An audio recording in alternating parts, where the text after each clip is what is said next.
नमस्कार, मैं हूं प्रीति रघुनंदन। आप देख रहे हैं पत्थर की लकीर। कोरोना का खतरा लगातार तेज हो रहा है। कोरोना के खिलाफ इस जंग में मास्क सबसे बड़ा हथियार है। केसेस जरूर बीते दिनों के मुकाबले कुछ कम हुए हैं, लेकिन न्यूज 18 सबसे अपील करता है कि मास्क जरूर पहने। न्यूज 18 मास्क के लिए मुहिम चला रहा है, #मास्क पहनो इंडिया। न्यूज 18 आप सबसे अपील करता है कि मास्क जरूर पहने, क्योंकि सावधानी ही सबसे बड़ा इस वक्त हथियार है। और इसी के साथ ही हम प्रोग्राम की शुरुआत करते हैं। टाउटे के बाद अब देश के 5 राज्यों पर यास नाम के तूफान का खतरा मंडरा रहा है। मौसम विभाग का यह दावा है कि आने वाले कुछ घंटे ओडिशा और पश्चिम बंगाल जैसे राज्यों पर बेहद भारी गुजर सकते हैं, क्योंकि यह तूफान 150 किलोमीटर प्रति घंटा की रफ्तार से भी तेज रफ्तार से समंदर के तट से टकरा सकता है। तूफान के इस भयानक खतरे पर जहां केंद्र और राज्य सरकार लगातार मॉनिटर कर रहे हैं, वहीं सेना ने भी इस नई मुसीबत से पार पाने के लिए अपनी कमर कस ली है।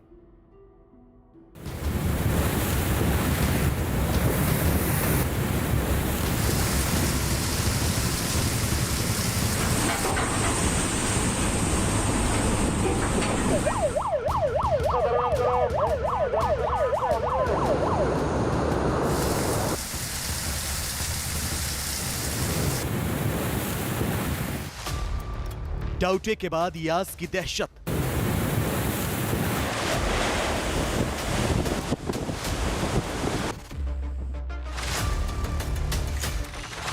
लहरों के शोर से सहमे राज्य।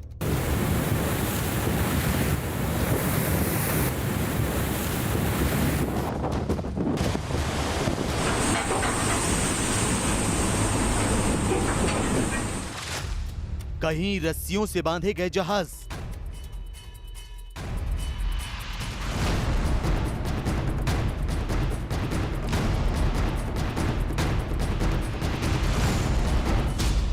कहीं ट्रेनों में कसी गई जंजीर।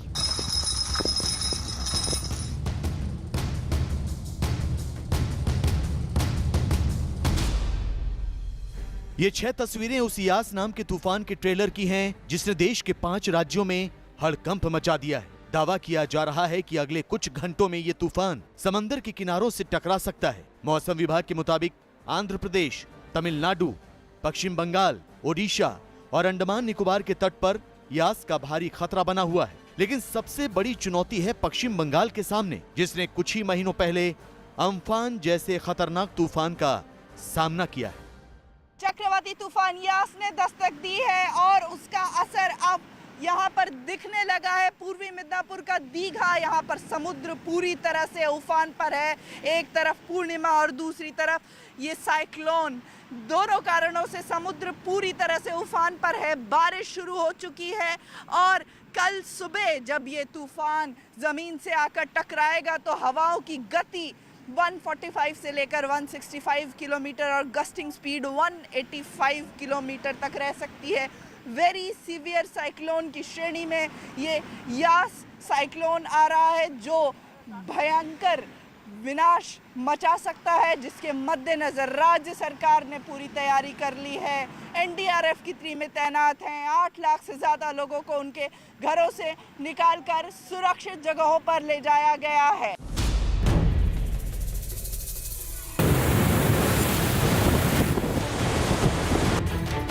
यास नाम के इस तूफान की रफ्तार क्या हो सकती है, इसकी तस्दीक ये तैयारियां भी कर रही हैं। पूर्वी मेदिनीपुर के मेदेचा रेलवे स्टेशन पर ट्रेन के पहियों को चेन से कस दिया गया है। आशंका जताई जा रही है कि तूफान की तेज रफ्तार सैकड़ों टन वजनी ट्रेन को भी भारी नुकसान पहुंचा सकती है। यही वजह है कि खतरे को कम करने के लिए इन भारी भरकम पहियों को लोहे की चेन से बांध दिया गया है। दावा किया जा रहा है कि यहाँ तूफान का बड़ा हमला हो सकता है। यही वजह है कि अब तक 1,50,000 से ज्यादा लोगों को सुरक्षित इलाकों तक पहुंचाया जा चुका है। पूर्व मिदनापुर का दीघा है और बालासोर, जहां पर लैंडफॉल होने की संभावना है, वहां से करीब 100 किलोमीटर दूर यही वो ज़िला है जो सबसे ज़्यादा प्रभावित होगा। रुक रुक कर बारिश हो रही है, हवाओं की गति तेज़ हो रही है और समुद्र पूरी तरह से उफान पर है। दीघा में एनडीआरएफ की टीमें जिंदगी बचाने की जंग में जुटी हुई हैं। हर किसी को यास तूफान के खतरे से आगाह किया जा रहा है। लोगों से अपील की जा रही है कि तूफान के हमले से सुरक्षित ठिकानों पर पहुंच जाएं। सबसे पहले यहाँ पर एनडीआरएफ की तरफ से जो ये तूफान की चेतावनी दी जा रही है वो मैं तस्वीरें आपको दिखाऊंगी। गांव-गांव में जाकर के एनडीआरएफ की टीम जो है लोगों को यहाँ से निकालने का काम कर रही है। जो यहाँ पर लोग हैं अपने घरों में, अब भी उनको बार-बार समझाया जा रहा है कि जरूरी है सबका शेल्टर में जाना। तो ये तस्वीर आप देखिए, एक तरफ जहाँ पर एनडीआरएफ की टीम की तरफ से अनाउंसमेंट की जा रही है, घर घर जाकर के लोग जो है वो जो स्थानीय लोग हैं उनसे बात कर रहे हैं। कितने गांव गए, कितने लोगों को इवैक्यूएट किया है अभी तक आप लोगों ने? एक्चुअली पदीमा 1 और पदीमा 2 दो ग्राम पंचायत है। ग्राम पंचायत में 10 के करीब गांव हैं। हर गांव में हमने जाके अनाउंसमेंट किया है और 2 गांव के लोगों को हमने इवैक्यूएट भी कर दिया है। जैसे दत्तापुर और दत्तापुर पल्ली के लोगों को हमने इवैक्यूएट करके साइक्लोन शेल्टर्स में रखा है। एनडीआरएफ ने यहां अपनी 2 टीमों को लगा रखा है। इन 2 टीमों को 6 हिस्सों में बांटकर इलाके को खाली कराया जा रहा है ताकि यास की वजह से कोई जनहानि ना हो। कितने लोगों को इवैक्यूएट किया है, कितने लोगों को इवैक्यूएट करना बाकी है? कंफर्म नंबर तो क्लियर नहीं हो पाएंगे क्योंकि गांव के लोग हैं तो कुछ ज़्यादा कम ज़्यादा हो सकते हैं। तो हमने करीब 10 गांव के लोगों को इवैक्यूएट कर लिया है अभी तक और अभी बाकी जो बचे हैं हमारे इलाके में इस दोनों पंचायत में उनको हम बता रहे हैं कि आप अपनी मर्जी से फटाफट आके जो ये लोग घरों के बाहर हैं अभी जिनसे बात कर रहे थे आप लोग, ये लोग कोऑपरेट कर रहे हैं कि नहीं जाना चाह रहे हैं? क्या कह रहे हैं, कैसे मना रहे हैं आप लोग उन्हें? कुछ लोगों को बोलने से ही मान जा रहे हैं कुछ लोग, तो कुछ लोगों को थोड़ा पुलिस के साथ मिलके हमें उन्हें ज़बरदस्ती भी निकालना पड़ रहा है क्योंकि अल्टीमेटली हमारा टारगेट है कि कोई भी लाइफ लॉस नहीं होना चाहिए साइक्लोन में। तो जो लोग मान जा रहे हैं इजीली आ जा रहे हैं, अच्छी बात है। जो नहीं मान रहे हैं उनसे हम फोर्स से भी पुलिस के साथ मिलके या पहले तो प्रधान को लाके हम उनको समझाते हैं और प्रधान से मैक्सिमम लोग कन्विंस हो जाते हैं। जो प्रधान से नहीं मान रहे उनको ज़बरदस्ती भी हमें निकालना पड़ेगा। कितने लोगों की टीम्स और कितने गांव हैं, अगर आप चलते हुए हमें बताएं, दिखा सकें, कितने लोगों की टीमें और कितने गाँव में जा रही हैं? एक्चुअली अभी हमारी 2 टीमें हैं जिनको कि हमने 6 सब टीम में बांट रखा है और वो अलग अलग जगह अपने अपने काम कर रही हैं। और जैसे अभी आप देख सकते हैं 6 बंदों की एक टीम हमारे साथ में है जो कि इस गांव में लोगों को बता रही है कि हमें टाइम से निकलना होगा। एनडीआरएफ का दावा है कि एक एक शख्स की जान बचाने के लिए पूरी टीम जुटी हुई है। साथ ही लोगों को ऐसी जगहों पर शिफ्ट किया जा रहा है जहां लोगों की जरूरत का सारा सामान मौजूद होगा। ये बताइए कि क्या क्या सुविधाएं आप लोगों ने क्या क्या तैयारी कर रखी है? साइक्लोन शेल्टर्स में हमने लोगों के खाने पीने का इंतजाम किया है और टॉयलेट्स हैं, सफिशिएंट टॉयलेट्स हैं, लेडीज़ और मेल फीमेल अलग अलग टॉयलेट्स हैं। उसके अलावा पावर बैकअप भी है, जनरेटर्स लगे हैं वहाँ पे। उसके अलावा भी अगर किसी को कोई मेडिकल हेल्प चाहिए तो हमारी टीम्स भी मेडिकली ट्रेंड है काफ़ी। उसके अलावा ब्लॉक एडमिनिस्ट्रेशन ने भी नर्सिंग असिस्टेंट्स और डॉक्टर्स तैनात कर रखे हैं।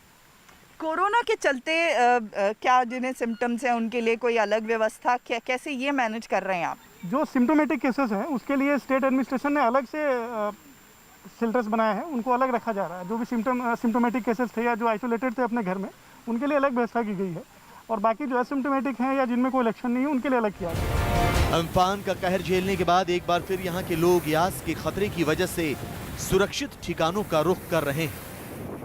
तूफान यास की दस्तक के कारण कई परिवार यहाँ पर अपने घरों को छोड़ करके और जो शेल्टर बनाए गए हैं एनडीआरएफ की तरफ से, राज्य सरकार की तरफ से, वहाँ जा रहे हैं। हम बात करेंगे कितने लोगों का परिवार है, आप लोग जा रहे हैं? पिछली बार अम्फन जब आया था तो क्या हाल हुआ था? 4 परिवार है, इसके ऊपर झोड़ो हवा पड़ रहा है, बिजली पड़ रहा है, तब वो सरकार का जो रूम दिया है ना उसका पास हम जा रहा। पिछली बार जब अम्फन आया था तो क्या हाल हुआ था? उसको तो हुआ तो बहुत क्षति हुआ। ओडिशा के केंद्रपाड़ा से आई ये तस्वीरें उसी मिशन की हैं जिसे यास तूफान के खिलाफ अंजाम दिया जा रहा है। यहाँ बुजुर्गों को सुरक्षित ठिकानों पर पहुँचाने का काम किया जा रहा है। दावा किया जा रहा है कि करीब 3.5 लाख से ज्यादा लोगों को तटीय इलाकों से सुरक्षित जगहों पर पहुँचाया जा रहा है। यह एक सीवियर साइक्लोनिक स्टॉर्म की कैटेगरी में परिणत हो चुका है। हवा की गति 160 के ऊपर 185 तक जा सकती है। साइक्लोन यास में लगभग 115 टीमें 5 राज्य एवं 1 केंद्र शासित प्रदेश अंडमान निकोबार में तैनात की गई हैं। सर्वाधिक 52 टीम उड़ीसा में तैनात की गई हैं एवं 45 टीमें पश्चिम बंगाल में तैनात की गई हैं। भुवनेश्वर के भी अलग अलग इलाकों से यास के ट्रेलर की डरावनी तस्वीरें सामने आ रही हैं। यहाँ के तटीय इलाकों को खाली कर देने के लिए लगातार अनाउंसमेंट हो रहा है। प्रशासन माइक लेकर लोगों से सावधान रहने की अपील कर रहा है। उधर ओडिशा के बालेश्वर में भी यास का ट्रेलर साफ देखा जा रहा है। यहाँ लगातार बढ़ रही लहरें दहशत पैदा कर रही हैं। साइक्लोन की वजह से देखेंगे तो सुबह से जो बालेश्वर तटीय इलाका है वहाँ पर समुद्र का जो टाइड है वो हाई टाइड अभी से दिखा जा रहा है और ये जो बताया जा रहा है कि 4 मीटर के आसपास तक जो टाइड आएगा कल जब साइक्लोन हिट करेगा बालेश्वर के आसपास हिट करेगा जो बोला जा रहा है वो ऐसे होगा तो कम से कम 4 मीटर के आसपास टाइड दिखा जाएगा। अभी हम दिखेंगे आपका चांदीपुर जो बीच है वहाँ पर हम जो तस्वीर दिखा रहे हैं ये तस्वीर देख के आपको पता चला होगा कैसा अभी समुद्र का जो है जो टाइड है वो कितना जोर से आ रहा है और धीरे धीरे ये भी बढ़ेगा। और दूसरी तरफ देखेंगे तो रुक रुक के काल से बारिश भी हो रहा है। पूरा डिस्ट्रिक्ट में काल से बारिश हो रहा है रुक रुक के और उसके साथ हवा भी बीच बीच में दे रहा है। और कल एक हवा देने से 2 लोगों को इंजर्ड भी हो गया, एक पेड़ गिर पड़ा इसलिए 2 लोग इंजर्ड भी हो गए। तो अभी से कम हम बोल सकते हैं कि जो साइक्लोन है उसका इम्पैक्ट पूरी तरह डिस्ट्रिक्ट में दिखा जा रहा है। और दूसरी तरफ हम देखेंगे तो डिस्ट्रिक्ट एडमिनिस्ट्रेशन तरफ से 1,20,000 लोगों को जो शेल्टर हाउस है उनमें लाने जाने का काम भी चल रहा है जोर शोर से। लेकिन दूसरी तरफ अब हम देखेंगे तो अभी से जो टाइड है जो समुद्र का जो चित्र है ये तस्वीर ही बता रहा है कैसे धीरे धीरे अशांत हो रहा है। धीरे धीरे जो ये टाइड का जो है वो धीरे धीरे बढ़ रहा है और जब जितने करीब आएगा जो साइक्लोन है जितने करीब डिस्ट्रिक्ट के आएगा और इसका जो तस्वीर है और भी बदलेगा और भी भयानक तस्वीर देखने को मिल सकता है। कि दावा किया जा रहा है कि जैसे जैसे ये तूफान आगे बढ़ रहा है वैसे वैसे इसकी ताकत में इजाफा हो रहा है। उड़ीसा कोस्ट के धामरा पोर्ट के पास ये केंद्रीभूत होगा और इसके बाद भी इसका मूवमेंट रहेगा नॉर्थ वेस्ट दिशा पे और कल मिड डे तक नून तक ये उड़ीसा कोस्ट को धामरा और बालासोर के बीच में पार करेगा।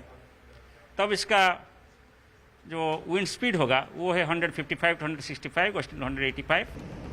उधर नौसेना ने भी यास तूफान से निपटने के लिए पुख्ता बंदोबस्त कर लिए हैं। जानकारी के मुताबिक INS नेताजी सुभाष पश्चिम बंगाल सरकार के साथ मिलकर राहत और बचाव के लिए मुस्तैद है। नौसेना के गोताखोरों की 2 टीमें बोट और दूसरे जरूरी सामान के साथ तैयार हैं। एक गोताखोर की टीम और 2 फ्लड रिलीफ टीम दीघा और फ्रासेरगंज में पहले से ही तैनात है। एक राहत बचाव टीम को डायमंड हार्बर पर स्टैंड बाई में रखा गया है। इन टीमों के पास जरूरत के सभी उपकरण मौजूद हैं। इसके अलावा नौसेना ने कोलकाता स्थित डिपो सेंटर में 500 लोगों के लिए राहत और बचाव सामग्री को तैयार रखा है। नौसेना के 4 जहाज राहत और बचाव के इस मिशन में जुटे रहेंगे। जहाजों पर मौजूद नौसेना के हेलीकॉप्टर और टोही विमानों को विशाखापट्टनम में स्टैंड बाई में रखा गया है, जिनका इस्तेमाल राहत बचाव और हवाई सर्वे के लिए किया जाएगा। भारतीय तटरक्षक की भी शिप और एयरक्राफ्ट जो अभी बाहर हैं वो रेस्क्यू करने की तैयारी में हैं, क्योंकि समुद्र जैसे आगे बढ़ता है समुद्री तूफान हम उसको पीछे राहत का काम पीछे से शुरू होता है। उसके लिए ऑलरेडी वो लोग लगे हुए हैं। अंडमान निकोबार का जो द्वीप समूह है वहाँ पर भी हमारे हवाई जहाज और समुद्री जहाज तैनात हैं। और आप जानते हैं कि इस साइक्लोन में अंडमान निकोबार पीछे की तरफ था और उसकी इफेक्ट जरूर था पर उतना भी नहीं था। देश अभी टाउटे की तबाही से उबरा भी नहीं है कि एक और कुदरती आपदा मुसीबत का पहाड़ बनकर सामने खड़ी है। यही वजह है कि देश की सरकार और सेना के कंधों पर एक बार फिर बड़ी जिम्मेदारी आ गई है। और फिलहाल वक्त है एक ब्रेक का, लेकिन ब्रेक के बाद आपको दिखाएंगे टीका लगाने वाली टीम ने 2 युवकों को सड़क पर बुरी तरह क्यों पीटा। साथ ही आपको दिखाएंगे कोरोना की दूसरी लहर के पांव रोकने वाले कुछ खास गांव और अफगानिस्तान की धरती पर तालिबान के खात्मे के लिए किसने की एयर स्ट्राइक। ये सभी बड़ी खबरें एक छोटे से ब्रेक के बाद।